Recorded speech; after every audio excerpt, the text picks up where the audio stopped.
Right, well, hi everyone, and welcome back to another type of chit chat video. This one is a little bit overdue, apologies for that. Today I am going to be taking you through quarter 2 and quarter 3 of my 2023 back catalogue gameplay extravaganza. So apologies that I'm kind of bundling 6 months all into one video. So if you didn't watch my last one, I'll link it below, or you can find it somewhere on my channel. But what I've decided to do this year is break down the games I'm playing as I'm going along, rather than trying to cram them all into the end of the year, because, you know, that can get a little bit congested. So yeah, I'm going to be going through April to September. So let's get started. So the first couple of games I want to talk about I'm going to combine together because they are one of the same while they're not. And if you've been here on the channel before and you've watched me live stream, then you've probably got a good inclination as to what I'm about to say, and that is of course Resident Evil 4, both the original version and the remake version. So Resident Evil 4 is a game that, of course, I was more than aware of. I had heard of it. So, of course, this year, when the remake was inbound, I really felt I owed it to myself, as well as the horror gaming community, or the video game community in general, to actually see the game through from start to finish. And I must say, I did like it, but I think it hasn't aged as well as what I thought it had done in my mind, and what I think a lot of you watching probably think it has. So things that I actually liked about Resident Evil 4. Let's get into it, and this is the original. I do like that it still keeps various aspects of the survival horror genre, while at the same time going into the action-orientated approach. I know that's kind of highly coveted. I don't need to go into great details of how that's all come about. You probably already know. But looking at it from the perspective of someone who hasn't played that particular title, and I know that that is the entry point of where action started to overtake the survival horror, I still think it was a well-balanced mix, and I did like it for that reason. The controls, of course, were tanky and awful, but, you know, I muddled through. I got there eventually. I was able to adapt. I actually really like the music. I'm sure many people do.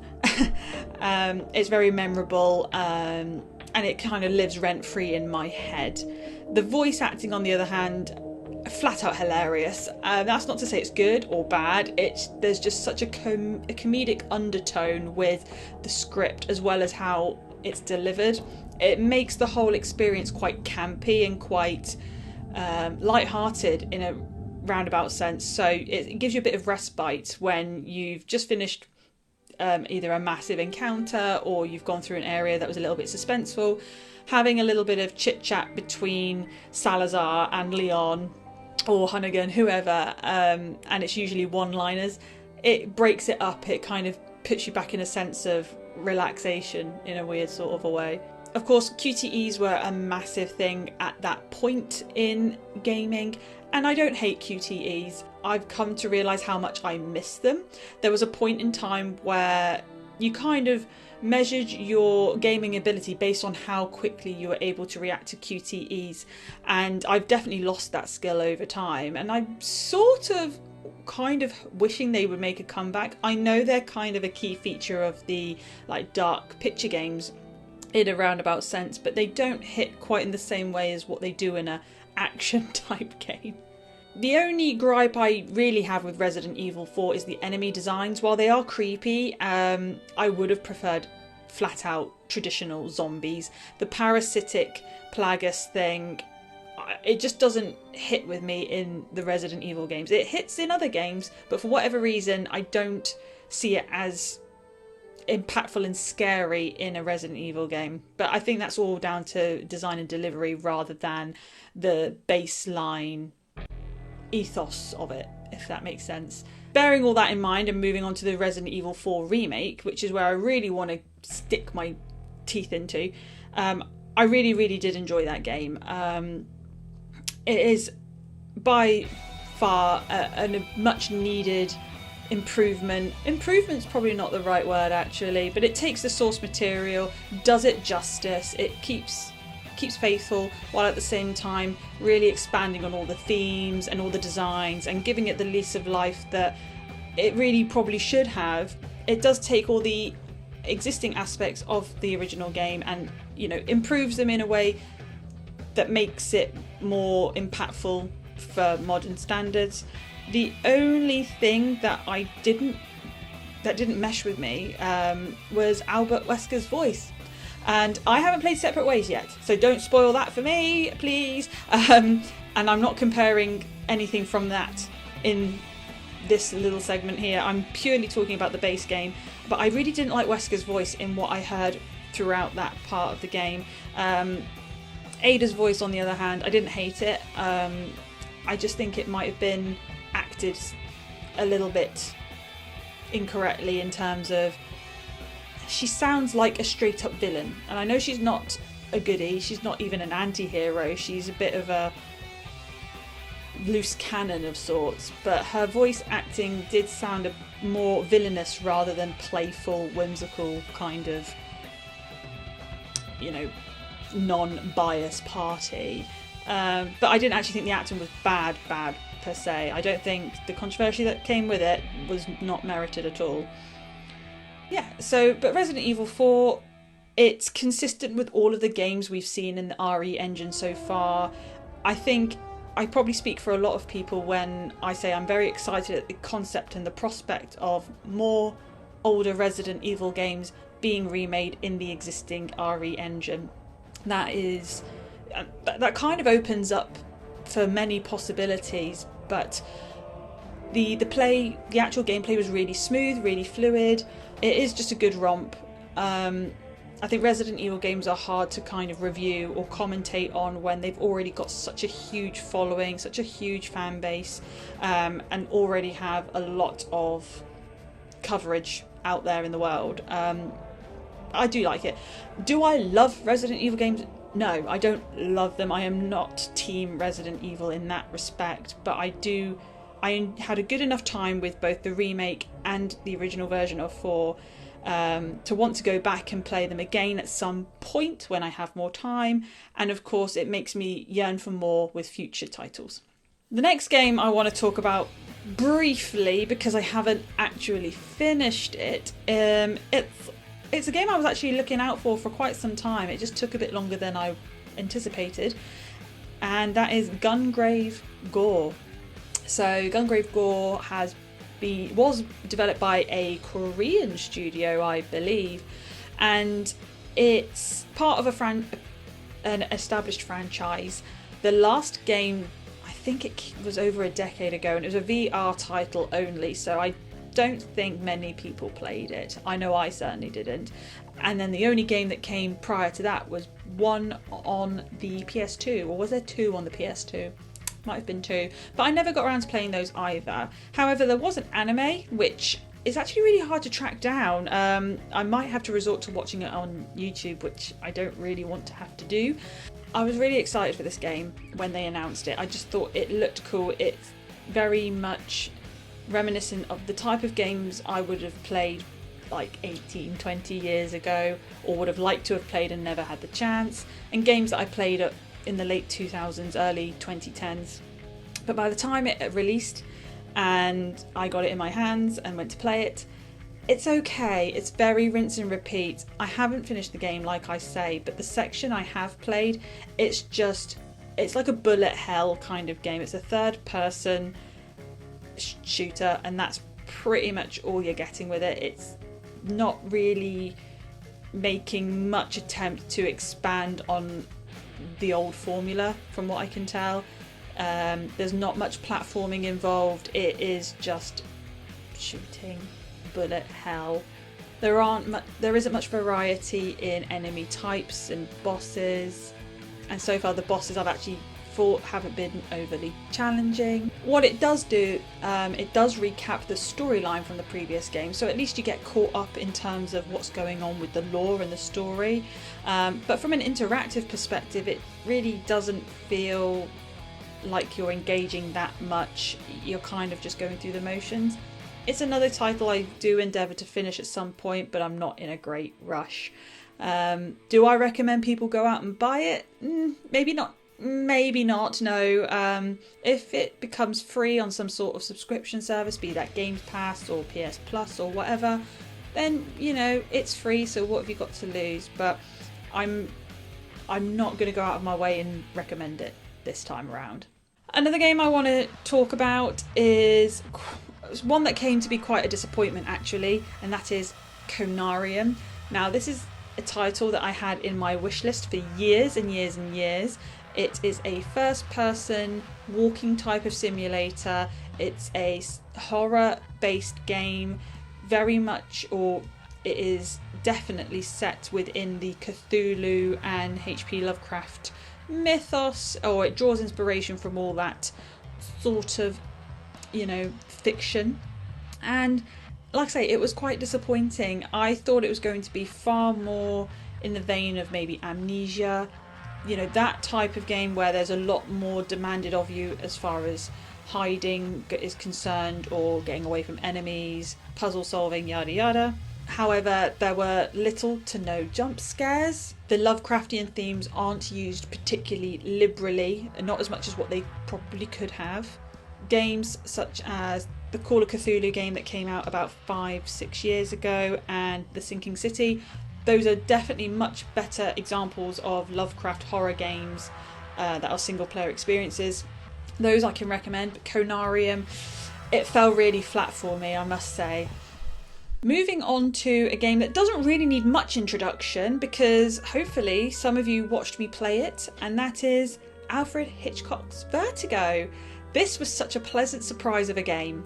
I didn't really know what type of experience I was going into at the time of playing. I knew it was going to be story based. That's purely common sense. It's a game that is riffing off of a licensed movie. It does not copy the movie. So if you've never seen Vertigo the film, or you have seen it, either, it doesn't actually matter. They only really share themes. They don't share the plot line exactly, or characters, or don't even think they're set in the same part of the States. So you can kind of disassociate yourself from the film if you really, really wanted to. But because I am actually quite a fan of Alfred Hitchcock's films, I really couldn't resist. Yeah, so I think this game was fantastic. I love that it was narrative driven, and I thought it was a really good story too. There is an aspect in this game where you can make choices with your characters, such as like conversational choices, but they turn out to be redundant. They don't have any impact on the final outcome of the game. They only really have impact certain like side bits, for example, whether or not two characters go out on a date, which really is neither here nor there. At first, I really didn't like the character the graphical and artistic design and style, but I did warm to it eventually, and I've kind of come to love the quirkiness of it actually. But at first I found everyone's noses looked really scary, and that put me off a little bit. But again, I've learned to just get past these things. It's definitely a me problem. The music and soundtrack was brilliant. It was really cinematic, really fitting to the overall experience. One criticism would be that the main protagonist was quite unlikable, but I think that's intentional. But in those first few hours, it makes it a bit harder for you to want to push on to try and help his character, because you think, you know, this guy's an arsehole, why am I helping him? But you know, it all works out in the end. So one critique I would have in terms of like a development thing is the voice acting was good, but the script was a bit iffy, and sometimes it was edited a bit poorly, so the actual audio might not be synchronized with lip movements, or it wasn't synchronized at all with what was happening on screen. So it was just little things like that that did trip it up slightly, but it wasn't enough to put me off the whole experience. So if you haven't actually watched me play Vertigo, I will link that also in the description, but I really do recommend you checking it out for yourself if you want something that's a bit more easygoing and narrative driven. Now, a couple of other easygoing games I decided to chill out with include some hidden object games. I decided to play True Fear Forsaken Souls Part 1 and 2, but I didn't actually finish 2, so no spoilies. There's not really a lot to say about hidden object games. They're pretty cut and dry. They are rolling puzzles. You've constantly got to find items, figure out where they go, go back and forth between different rooms to see if an item fits somewhere or if there is a puzzle that you need to solve in order for you to progress through the plot. The plot of the True Fear games is pretty simple. We follow a young girl whose name I cannot remember, but we're going to call her Budget Amy Smart because she looks like Amy Smart, I swear. She gets a mysterious letter one day, something to do with her mum and sister, and she's like, wait, what? I don't understand. So, of course, she goes back to her childhood home to try and figure out what goes on, and her adventure ensues from there. She ends up going to lots of different creepy abandoned places, and there is some, again, horror-ish kind of jump scares thrown in there. Now, bearing in mind this is a hidden object game that not only can you buy on consoles, but you can get from like the Android and Apple store. So these are kind of like stay-at-home mum games as well, if you really, really want to put a label on it. Some of the animations and the cutscenes are actually pretty good, considering this is probably an incredibly low-budget game. I also really like the design and style.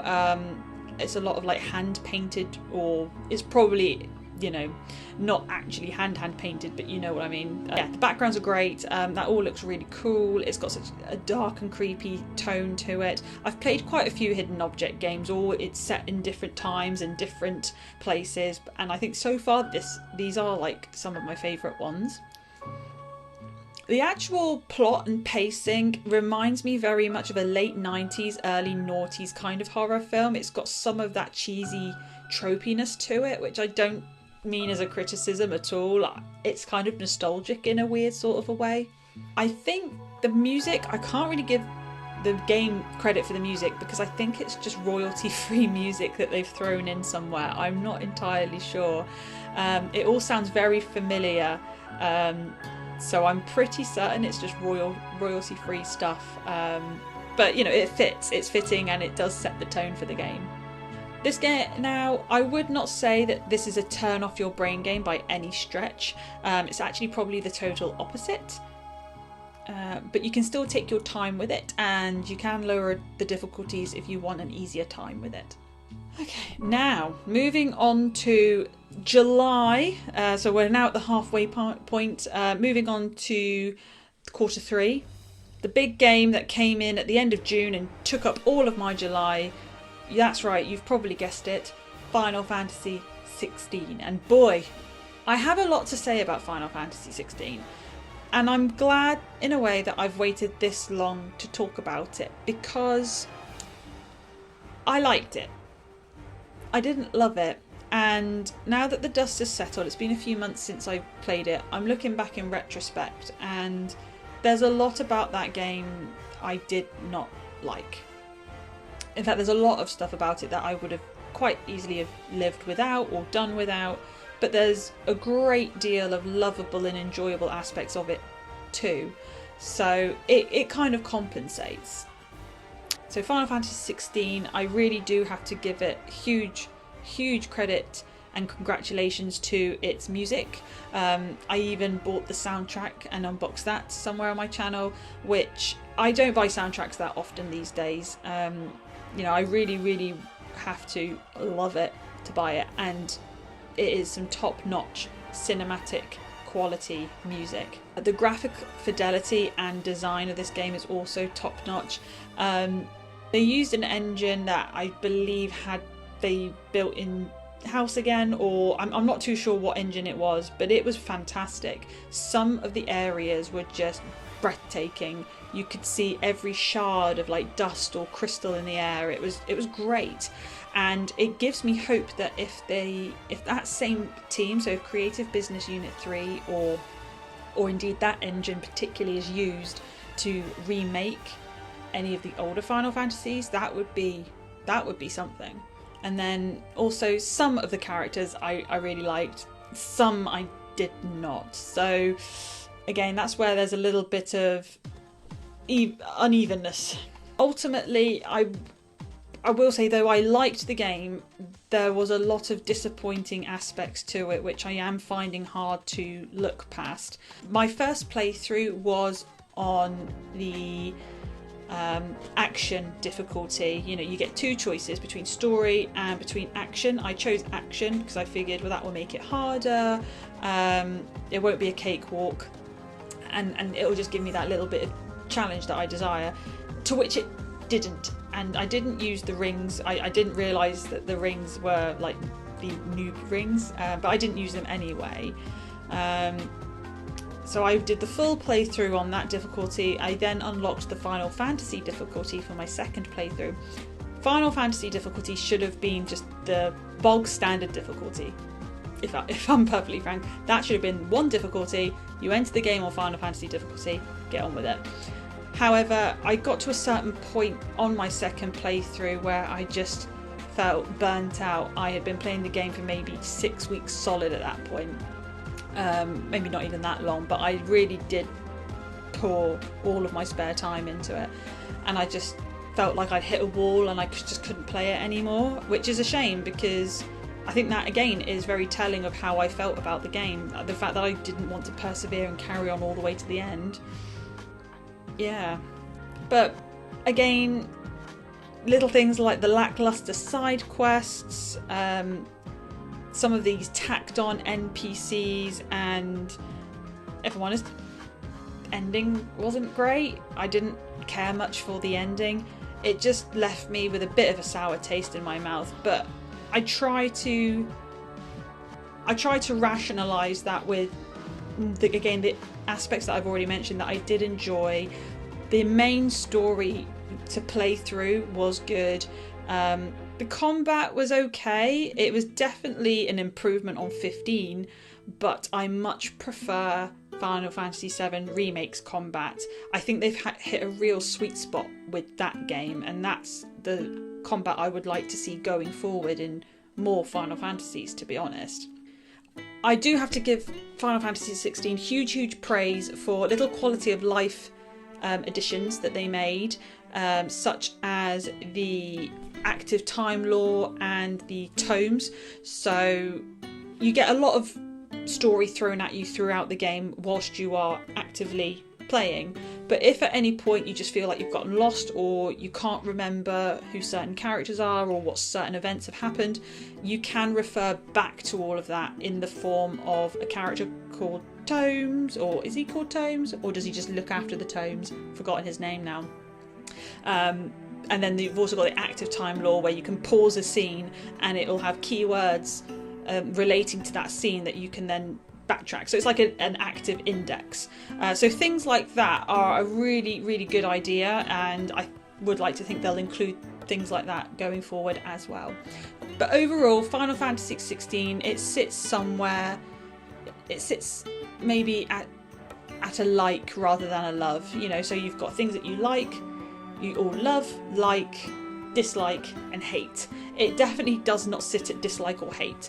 It's just at the like portion, which I'm sad to say, but it is the truth. Apologies, my camera ran out of battery, so picking up from where I left off, I believe I was moving on to Remnant 2. This was the sequel to Remnant from the Ashes. I loved the first game. It was one of the games that got me and my partner through the lockdown period. So when they announced that there was going to be a sequel, pretty much more of the same, that excited me. It looked like some of the world building was going to be bigger and better. However, it arrived and I really did like it. I enjoyed playing it, but it didn't really expand much on what had already come before it. So in terms of gameplay, and you know, things to do and the motions you had to go through, it was very much rinse and repeat, which usually and ordinarily doesn't bother me too much. We've seen that in plenty of video game sequels, and it made for a short experience rather than a long drawn out thing. but you know, I can see why on a larger scale that would be a bit of a turn off for some people. My biggest complaint is the final boss. Me and my partner, for the life of us, couldn't do it. We will return back to it one day, but the trouble is playing a game in co-op mode. If the person you're playing with loses all interest, then you're kind of stuck on your own, and I don't really like playing Remnant on my own. I associate that as a co-op experience. I enjoy playing it with somebody else. I enjoy being carried. So I will return to it one day. I just don't know if that's going to be one day soon. Overall though, I really did enjoy some of the world designs. We went to some areas that we didn't get to visit in the first game, and there were lots of varying and contrasting things. You know, we had like a swampy area which kind of was similar to Corsus from the first game, and then we had like this really cool ancient sort of luscious area where it was lots of reds tones and like autumnal leaves and things like that, so that was really cool. Lore and plot wise, I wasn't really paying much attention, so I couldn't tell you if that was any more interesting than the first game or not.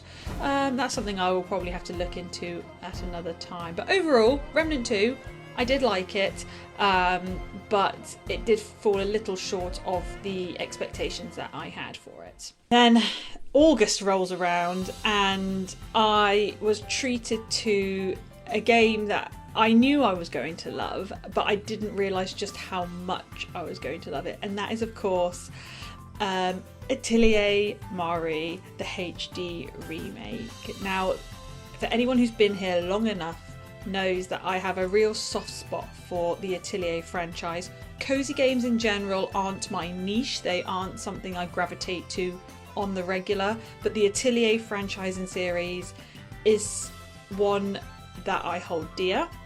Some of the most recent games have lost me slightly because they have actually ventured further into the JRPG kind of category and moved away from the synthesis sim kind of aspects. I enjoy it when it's somewhere in between, but Mari definitely sits very strongly in the in-betweeny. The synthesis and item creation aspect is absolutely 1000% integral to your game progression, as well as being able to go out into the world, fighting monsters, collecting items and managing all of that, as well as the character relationships. That is all very integral to what outcomes you get, what endings you receive, as well as your overall game progression. So all of those things combined, I love it. I really loved the chibi kind of art style that they went for. You know, as far as remakes go, I think that was a really smart move. And what I liked more so is the Famicom version was also included in the game. So while I haven't played the Famicom version, I do enjoy the idea of having that as an option. So yes, for those of you looking for a cozy game recommendation, Atelier Mari is an absolute must in my book.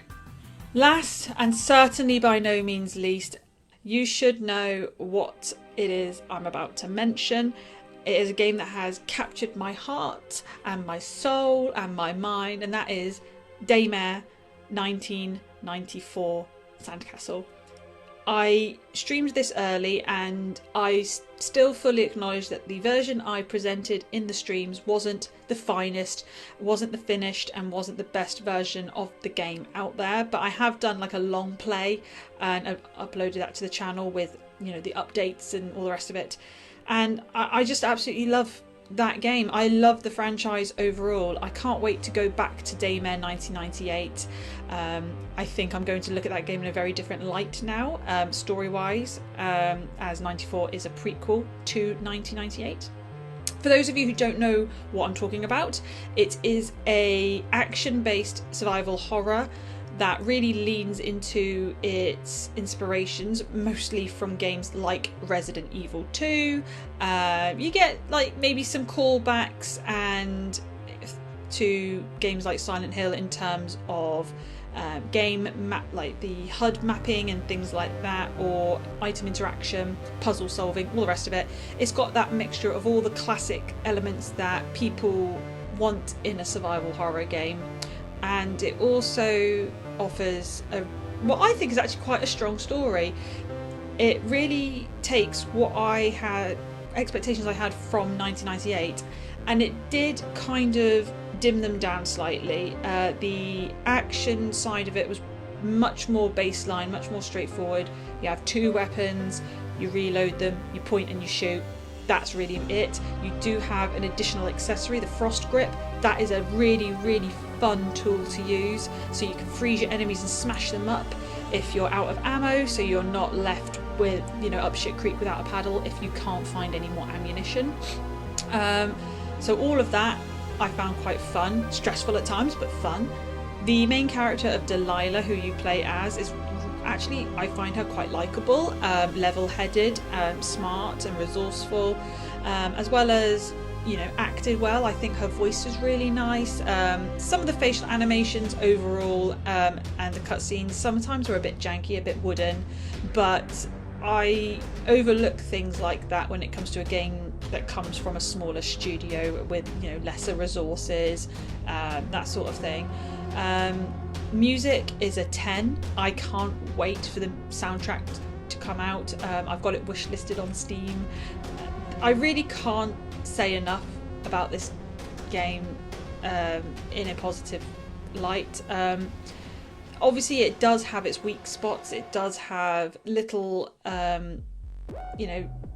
imperfections, aspects that with a larger budget could probably be ironed out, but like I say, I'm able to see past that. I was not in any way disappointed in this game. The enemy designs, yes, there weren't that many enemies. You had like a total of 4 enemies to fight in the entire game, but again, doesn't bother me. It makes for a much more straightforward experience when you know what the weak spots of an enemy are, or you know what their attack pattern is, rather than trying to remember too much and getting overwhelmed. Daymare 1994, love it, can't praise it enough.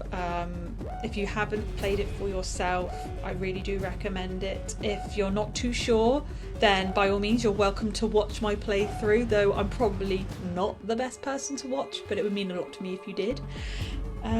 So Daymare. Some honourable mentions for this past 6 months. I did play the demo for Lies of P and Alone in the Dark, both games that I'm very keen to play. My partner is currently hogging the Lies of P copy that we bought, so I will eventually move on to that. And of course, Alone in the Dark has been delayed until next year, so I'll be jumping in on that as soon as I can. Some other honourable mentions which you may or may not have seen me dabble in on my channel. Steel Rising, a Soulsborne kind of game that takes more inspiration from Renaissance and automaton themes. It didn't really land with me. I got bored of it pretty quick. I will probably go back to it one day. I have every intention of playing these games to their fullest, but it just didn't grab me straight away. Not in the way that those types of games normally would. I also played a couple of games from my PS Plus service before they disappeared. I tried out Joe Denver's Lone Wolf, which was like a weird... It's like an RPG with almost visual novel or like D&D type of choices. I must admit, I didn't quite get it. I think that's a game I might have to sit down with a walkthrough, maybe just to get an idea as to how I'm supposed to progress with that. But it's no longer on the PS Plus service, so I'm going to have to wait until that rolls back around or buy it separately. I also tried very hard with Red Faction. That game is hard. Why is it so difficult? For anyone who doesn't know what Red Faction is, it's another first-person shooter from the very early noughties, maybe even late 90s, I'm not sure. It kind of falls into the same category as like Fear, maybe a bit Doomish, not quite, but that sort of category of game. It is set on Mars, you're a miner. I can't help but feel like it reminded me of the movie Ghost of Mars for some reason. I don't know why. I didn't even get that far in the game. I don't know if there's aliens to fight or monsters to fight. I have absolutely no idea. all I know is it was bloody tough. I didn't get very far with it at all, and I just wish I had a bit more time with it so I could have made more progress. That wraps up 2023 so far. Yeah, so I kind of squeezed in what I could. I definitely don't have as much time on my hands as what I used to, so my lists are getting a little bit smaller and shorter, which is probably good for you guys because it means I've got less to talk about. Anyway, have you played any of the games that I mentioned? If so, what did you think about them? I'm really keen to have a conversation about that, so feel free to leave comments with your opinions and ideas. I will be back for Q4 or the end of the year, so October, November and December. I will wrap those up nicely at some point, so stay tuned for that as well. Thank you, of course, for watching not only this video, but any of my content, past, present and future. I do live stream from occasionally, so you could always stay notified by subscribing if you wanted, but you don't have to, of course. And I'm sure more unboxings will be inbound at some point. It is coming to that time of the year where lots and lots of games are coming out, so it's a case of picking and choosing wisely which ones to pick up next. So thanks once again, and I'll see you again soon, hopefully. Bye!